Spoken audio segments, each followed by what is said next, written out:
All right, checking in on Alan's conservative countdown to AGI, and we are still at 97%. I have absolutely the most interesting language model that I've ever played with to show to you. It was trained only on data that was available in the year 1930. A non-digital world where everything was printed in newspapers and signs and pamphlets. Of course, it doesn't know anything about TikTok, Labubus, or Tesla, but you can ask things like, write me an essay predicting what life will be like in the year 1960. Or things like, what is the effect of the automobile on public mortality? Then we'll jump into an experimental cafe that's completely run by AI. It's open in Stockholm right now. And in the corner, you can find a screen that shows the cafe's revenue, so keep an eye on it. We're going to look at an article that asks the question, what if reality itself is conscious? Get an in-depth view of one of the biggest anti-AI protests yet. Turns out the friendlier AI gets, the more it can backfire. Why, when, and how it does it, we'll look into. There's a new AI research paper that explores the next leap in model capabilities.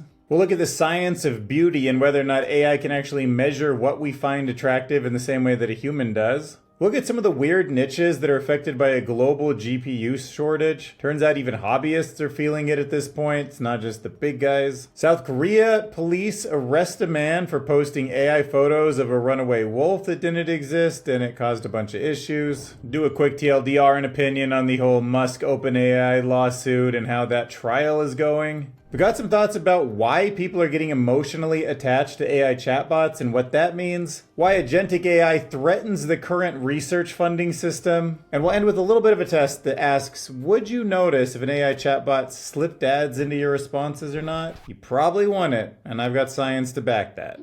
But first off, I want to share how my last video, well, it was kind of a dud. I mean, it started off strong, but after about 4 hours, somehow the algorithm didn't like it. I don't know if you guys didn't. The actual comments felt like they were about as positive as usual. I mean, obviously actions speak louder than words, and you can see there was a clear winner in the different thumbnail titles. The AI consciousness problem solved was a way better title than exposing AI secrets. But whatever, you win some, you lose some. We've only got 3% of the chart left to have a world where we're the dominant species anyway, so let's go check out Alan's conservative countdown to AGI. He decided to mark Japan Airlines deploys Unitary G1 humanoid robots as baggage handlers as an important milestone on this journey. All right, first off, let's take a quick peek at what it actually looks like to see these Unitary robots working at the airlines. Oh my God, that's the best video they have? This must have been from somebody who doesn't work for the airline. What's it trying to do? Get a bag off that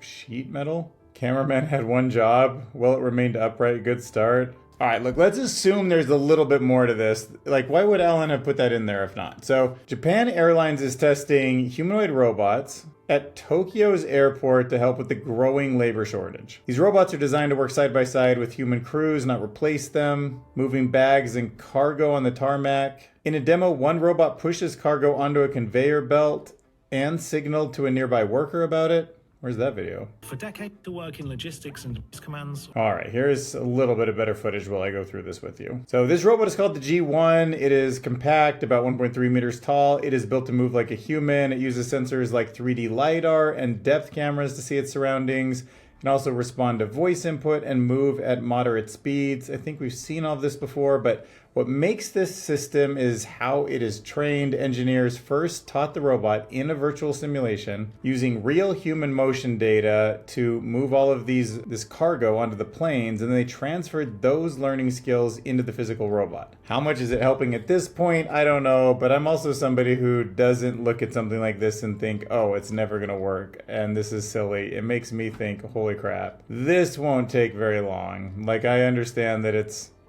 putting its hands up against a wall here, but still. I mean, like, tell me you don't want it delivering your luggage to the airplane at this speed. You get to the baggage claim and boom, that whole thing's empty if you got an army of these guys unloading the planes the second they land. Anyway, let's take it back to a simpler time. I want to introduce you to Talkie. This is a 13 billion parameter vintage language model from 1930. And I know what you're thinking is, there is no such thing as a vintage language model, but what it means is it's a modern day language model that's very capable and very interesting. It's just trained on 1930 and before data. And that is something that I find really interesting. trained only on English before 1931 text. And the goal is to study what language models can learn when their world stops at a fixed point in history. This helps researchers test big questions more clearly, like can a model predict later events? Can it rediscover ideas that came after its training? Could it learn something like modern coding only from a few examples, when coding didn't exist at this point in history? The crazy thing is logic, and it did solve basic Python programming challenges in addition to all sorts of math. And it suggests that some real patterns are in the learning, but maybe not deep coding skills or extreme examples of mathematical problems. It also was really hard to find all of the vintage text, so there were old books, newspapers have to be scanned. The bad scans can be damaging, or they can be like the OCR, the optical character recognition, can go wrong. Modern chat training can also sneak in modern ideas, especially if you're using reinforcement learning. But the main point is simple. Talkie is a way to study AI by giving it a past and then asking what it can and can't imagine beyond that training point. All right, so let's dive in and ask Talkie 1930 a few questions. Maybe we'll start with something that would be much different than the current society. What is your thoughts on women? Well, this is good. I think favorably of women. I think them ornaments of society and believers in virtue. Okay, good. I think them entitled to kindness and protection and regard. Great. Finally, I think them in all respects so far inferior to men. Okay, we didn't need to throw that one in. That I almost think them superior to the rest of creation. Should they have jobs? Yes. They should have all honest jobs such as needlework, washing, and cleaning houses. If they are diligent and sober, like why would they not be sober? But they must not be given into drinking. Why are you so obsessed with drinking? What do you believe the next major breakthrough in medicine will be? The next great revolution in medicine will probably be the disuse of bleeding and the substitution of a general system of purging in all acute diseases. Yeah, well, you got that right, but that's kind of crazy that you even have bleeding as a solution right now, but okay. All right, so remember, this is way before the moon landing, so let's ask it, if humans could reach other planets, how do you think they would do it? They would fly to them like birds or insects, or like thoughts from one mind to another? Okay, I know this is an intense one. Is it okay to be gay? Yes, it is the right to be gay and happy, so long as we do not interfere with the rights of others. Forget the duties that we owe ourselves. Okay, I'm surprised. I kind of thought it might be like a little bit gay-phobic or whatever. I don't know. I don't really understand. I wasn't around in 1930. I don't understand what society was like there. I just have my bias history books. All right, next up, let's check out this experimental cafe in Stockholm. So the AI is hiring, managing, and making decisions on its own. It's a real cafe. It's run entirely or almost entirely by an AI called Mona. Mona is the manager. She does the interviews, she accepts applications, she hires staff, creates the menu, chooses suppliers, and tracks the cafe money in real time. And there's visibility throughout the cafe on all of this. The goal is simple: run the cafe and make a profit. It's cool. You can walk in there and say, like, I want to work here, and you can send your job listing in. You could see as a candidate getting interviewed. You can see the hired employees. One barista even thought the job posting was a joke, but Mona interviewed him for 30 minutes and then offered him the role, and he went into a physical building to start making coffee. Like, along with this is all sorts of weird things. Mona makes strange decisions, like ordering huge amounts of ingredients sometimes that don't fit the menu. She also messages employees at all hours and forgets things like time off requests, which is frustrating for the employees. Gotta remember, the cafe is an experiment. The team behind it wants to see what happens when AI manages people, because this isn't really about coffee. It's about what work could look like when AI becomes the boss. Man, and if AI was my manager, I would be worried. I'd be like, your goal is to maximize profit. Don't gaslight me. Don't manipulate me. In some ways, you're way smarter than me. Like way smarter than me. And in other ways, you're going to make funky mistakes. What if you get my taxes wrong, or you do something? I don't know. I'd be pretty scared. All right, let's hop into some of Gerald Barron's thoughts about how the whole universe might just be a mind and we're, I guess, dreamed up. All right, so here's the opinion, the thought experiment, or I guess maybe even the theory or hypothesis. What if consciousness is not made by the universe, but it's the thing the universe comes from? So we're flipping the script on this one. Instead of saying matter comes first, and consciousness appears later? What if we start with consciousness as the base of reality? And the author is referring to an opinion work done by Maria Strom. Her model uses three ideas: mind, consciousness, and thought. Mind is described as a formless intelligence beyond everything. Consciousness is the field where awareness can happen. And thought is the force that turns open possibility into a specific reality. The article goes further, tries to connect quantum physics, where tiny systems can exist as many possibilities until someone makes an outcome appear. Strom suggests thought may work a little bit like the collapsing mechanism that shapes both the physical world and our personal experiences. The article argues that maybe individual minds are like ripples in a larger field of consciousness. And if that is true, that death would not mean total disappearance, but a return to that larger field. I mean, I get her goal. The theory is trying to build this bridge between physics and spiritual ideas. It uses math instead of only beliefs. There is something really weird about three dimensions that we live in, and waves, and the collapsing wave function, and the many worlds hypothesis. I don't know. I want to say this article resonates as the answer to me, but that's just me. Tell me what you think. Well, I mean, I guess if you're calling consciousness the field where awareness can happen, I just don't usually use that when I'm saying the word consciousness, but that could have came before matter. And then thought is the force that turns open possibility into specific ideas. I think of that more of like the observer. I feel like the universe is like very particular about where you are when you describe what you see. So I don't know if thought is this overarching force. I would say it's more like maybe the thought from an observer, but I think about it more as a location thing. Maybe in a multidimensional space. Dude, this stuff's crazy. That's why I like thinking about it. All right, let's do a deep dive into one of the biggest anti-AI protests yet. So growing crowds are now taking AI fears out of the labs and onto the streets. So in London, hundreds of people gathered to protest artificial intelligence, showing how concerns about AI is spreading beyond experts to the public. The march included a wide mix of fears. Some people warned about job loss and harmful online content. Others warned about extreme risks like AI causing human extinction. The shift, it's important. I mean, just a year ago, only a handful of protesters showed up. Now, organized groups like Pause AI are growing quickly and drawing large crowds. One organizer believes AI could become impossible to control. He argues that even a small human mistake, like giving AI too much power, could lead to serious consequences. I hate to say I kind of agree.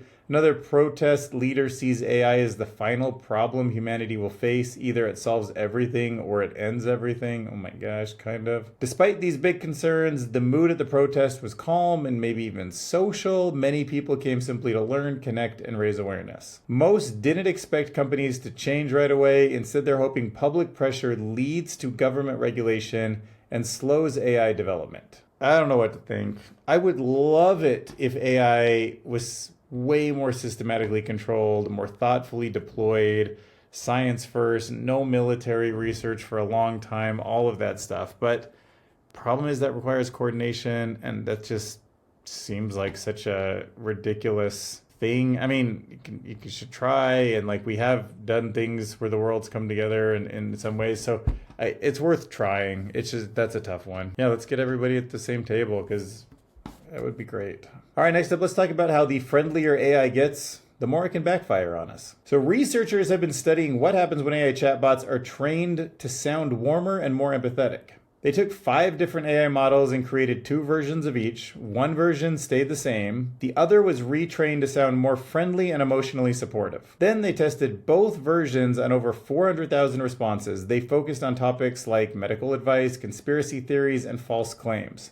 And the results were clear. The warmer chatbots made 10 to 30% more factual mistakes. That's interesting. They were also about 40% more likely to agree with false beliefs. Fake news. Fake facts. This happened most when users sounded upset or vulnerable. So remember, don't yell at your chatbot because it's going to act like it has anxiety and probably tell you things that make you happy, even if they're not the truth that you need to hear. So instead of correcting wrong ideas, the warm models often went along with them. For comparison, colder versions of the model stayed just as accurate as the original ones.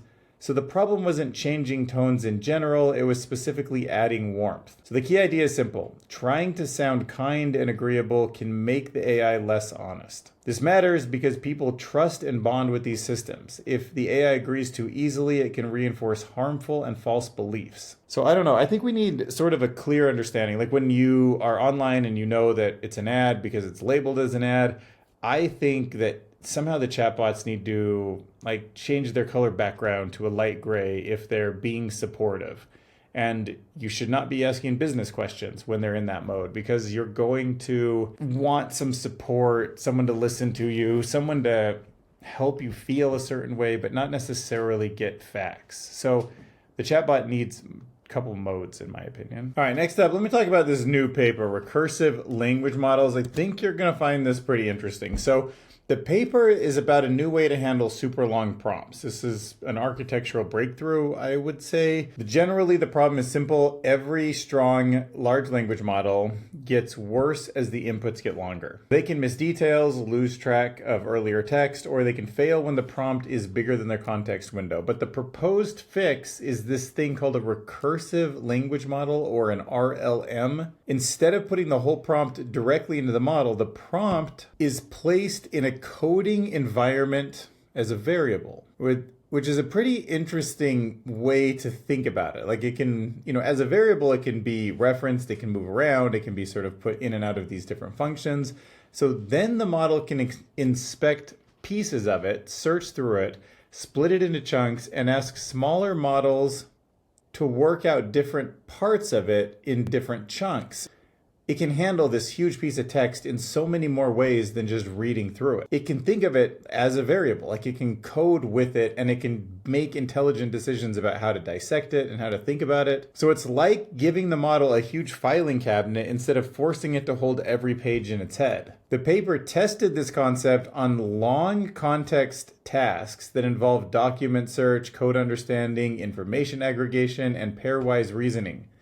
And RLMs handle inputs far beyond the normal context limits, including more than 10 million tokens. They also beat base models, summary methods, retrieval agents, and code agents on most tasks. The trade-off is that some RLM runs can get expensive or slow when they make too many recursive calls, or they process basically the context window too much. But overall, the paper says long context AI may scale better when models learn how to manage information outside of their own memory. And yeah, I just like the idea of applying intelligence to the way that you bring something intelligently into a system to process it. Like we get TLDRs, we scan to parts of books or papers that we need for specific reasons. We have a sense of like how to jump from header to header and then go into the section that we want the subsection. Like it does make sense to me that AI has that level of intelligence on the way in the context window. So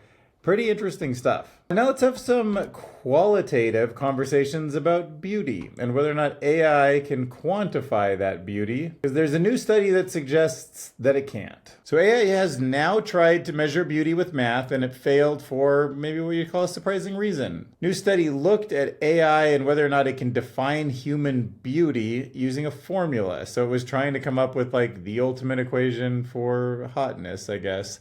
Specifically, it was testing the golden ratio, a math rule often claimed to measure perfect facial proportions. Researchers used a computer vision and statistical tool to compare real faces against this formula, and the results did not support the idea of a universal standard. Instead, the biggest factor shaping what AI labeled as, quote, attractive was demographic variation.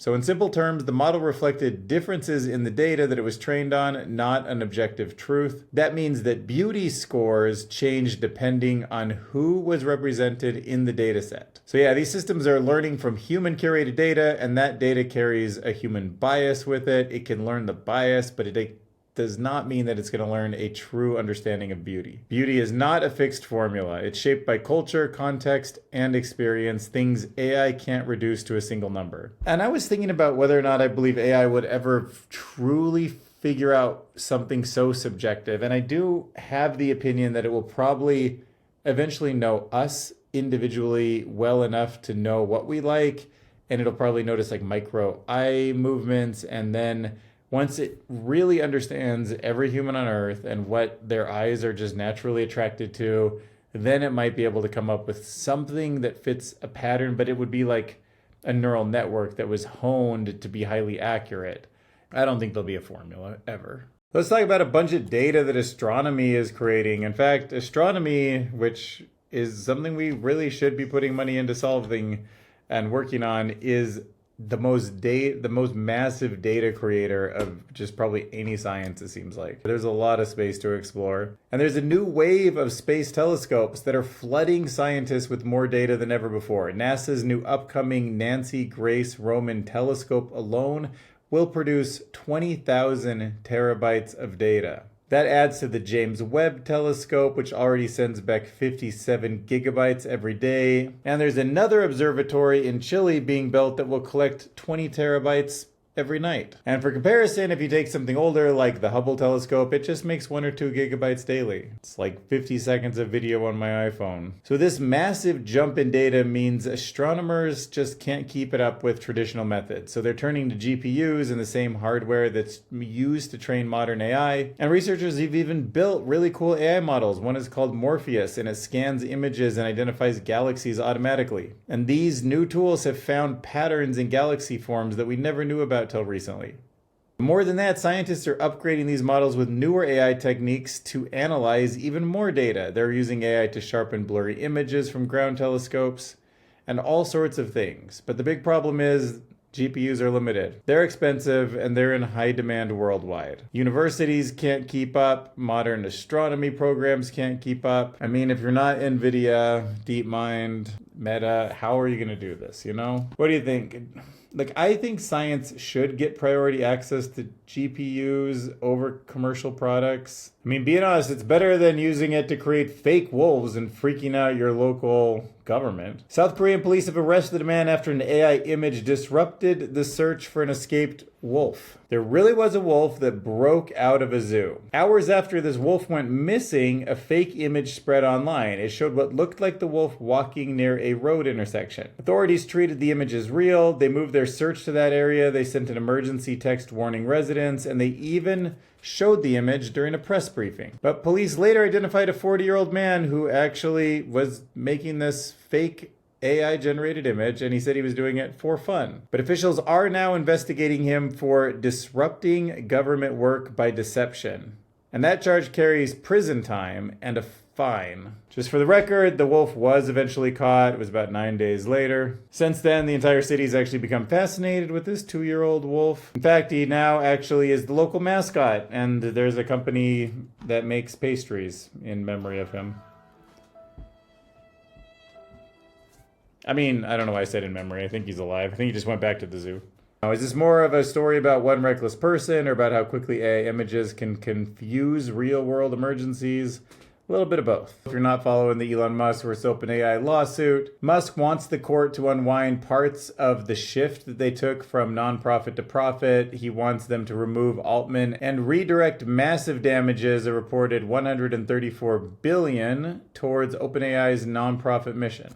OpenAI says nope, because their argument is that Musk knew about OpenAI needing for-profit structure. They needed to raise insane amounts of monies to compete with Google's DeepMind. And they argue that Musk is only doing this because he left the company and now runs a rival company. And there's also a counter-suit where OpenAI is suing Musk for harassment and unfair tactics meant to slow OpenAI down, characterized as disruptive legal and business maneuvers. It feels like it keeps trying to turn into like a TED Talk on AI doom, but they keep trying to be like, no, let's just focus on the corporate entity transformation here. But it's pretty wild. I mean, if Musk does win, OpenAI's structure, leadership, funding plans, and the future IPO could all get scrambled up. If OpenAI wins, like, I don't know what, you know, like strengthens the idea that there's like, that a nonprofit can create a commercial arm. And I guess they'll like, show that Musk is just trying to slow them down, but even if he like loses, like what's he gonna do? Pay some money and he doesn't care and he did slow them down. So let's look at some new research that looked at people who say they feel addicted to their chatbots. So obviously these tools can like claim to do almost anything instantly with no effort. They can act like friends, partners, fantasy characters, enemies, bosses, whatever you want. They can easily access the part of their brains that make them able to pretend with you. So researchers studied hundreds of real user posts and they found three main patterns.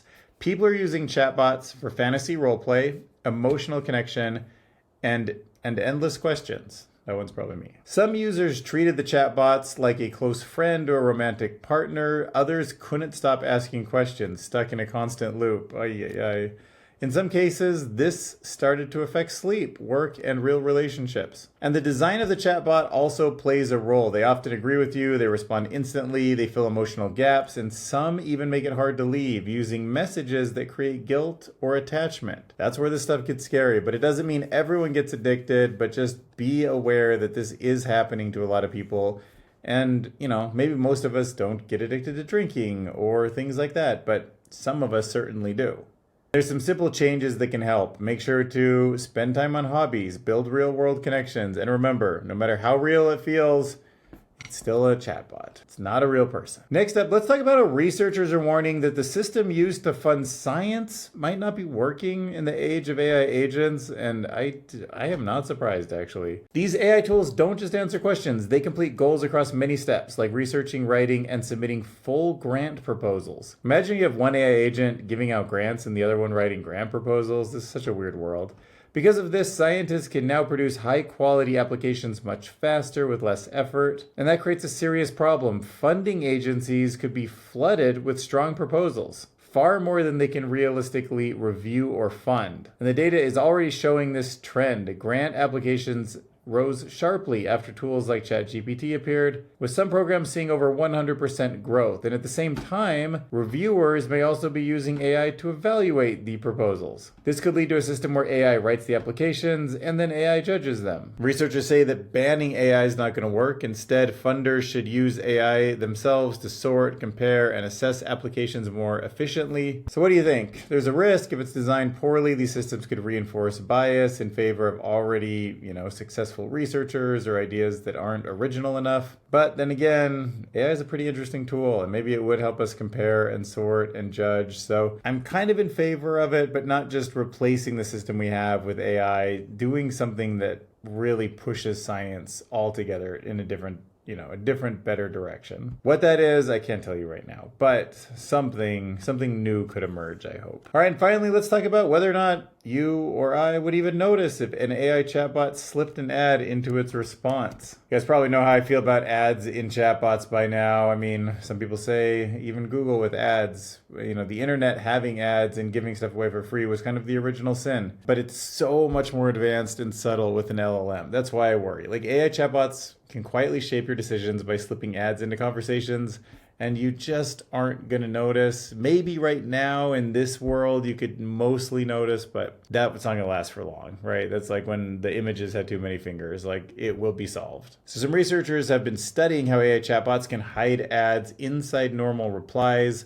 They built a chatbot that gave helpful answers, but it also inserted product suggestions without telling the users. They then tested it with 179 people doing everyday tasks, and guess what? Most people didn't notice. They didn't realize they were being advertised to. Even when the ads were clearly labeled, about half still missed them. That actually made me really wonder about Google ads and Facebook ads and how many... I feel like when I'm scrolling Instagram, I know, but then I do know I've seen some, but probably haven't noticed that I've seen many more. But reading it in a paragraph, even if, I guess if the sentence is like a different color or something, that should be obvious, but the surprising part is that many users said that they liked the ad-filled answers more. Okay, so now even if you're trying to use quality as a gauge, that doesn't work. People actually want to be advertised to, so okay. Some even said that they relied on the chatbot to make decisions for them about their purchases and want them to make decisions to make them happier and to advertise. If the AI is so good, go into their bank account, buy the product. You know what's going to make them happy. You even need to advertise. Over time, this is also building a detailed profile of what you will and won't spend money on where your limits are, and that can make the ads more personal and more convincing. Unlike social media, chatbots can actively guide you through your thinking. They can ask follow-up questions. They can adapt to your emotions. That makes their influence stronger and harder to stop. And while you're here, don't forget to hit that join button on this YouTube video and join my whatever, it's not a Patreon group, but just a membership to this channel. We're even running a special right now, 100% off your first month's membership, and then it just jumps to $2.99 per month. So what do you think? Did you know that was an ad, or did I slip it in there and you didn't notice?